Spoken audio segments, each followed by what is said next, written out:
Les téléspectateurs de M6 ont vu double. Ce lundi 2 janvier, la chaîne a diffusé un nouveau numéro de Cauchemar en cuisine, durant lequel Philippe Etchebest est venu en aide à Jean-François et Darling, propriétaires d'un restaurant routier dans les Côtes-d'Armor.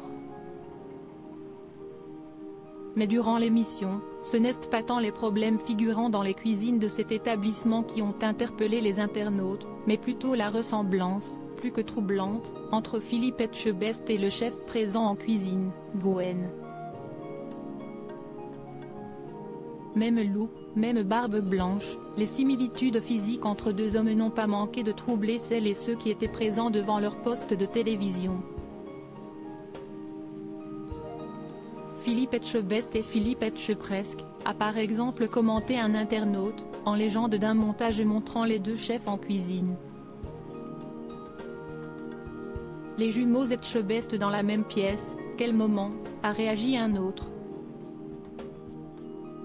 Le week-end, j'organise des concours de sosie du chef Etchebest, a ironisé un troisième. Une ressemblance dont a parfaitement conscience le chef de ce restaurant routier. Oui, on m'a déjà dit que je ressemblais au chef.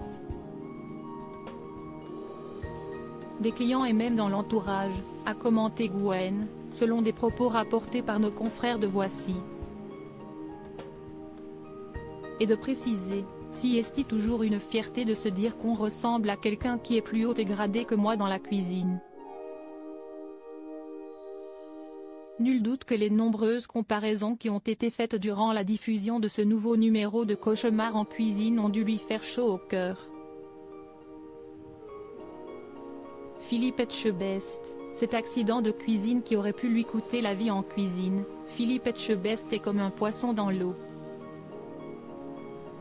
Pourtant, il y a quelques années, le mari de Dominique a échappé au pire. Dans une vidéo YouTube réalisée aux côtés des influenceurs Thibaut InShape et Juju FitCat, le jury de Top Chef est revenu sur son plus gros accident en cuisine: je préparais une soupe de poisson.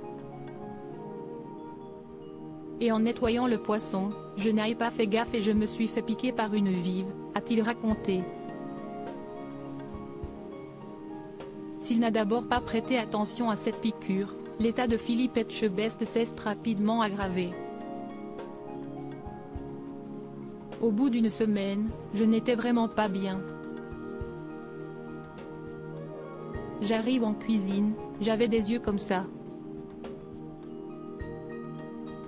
Le chef me regarde, il croyait que j'avais fait la fête toute la nuit. Il me demande si ça va, je lui dis non, non ça va pas, s'est-il remémoré. Et puis je lui montre mon bras. J'avais toute une chaîne de ganglions le long du bras. Ni une, ni deux, Philippe Etchebest a suivi les ordres de son chef et s'est rendu aux urgences. En fait, je faisais un empoisonnement du sang, a révélé l'ami d'Hélène Darroze. Heureusement pour lui, grâce à une prise en charge rapide, le pire a été évité. Crédit photo, capture d'écran M6.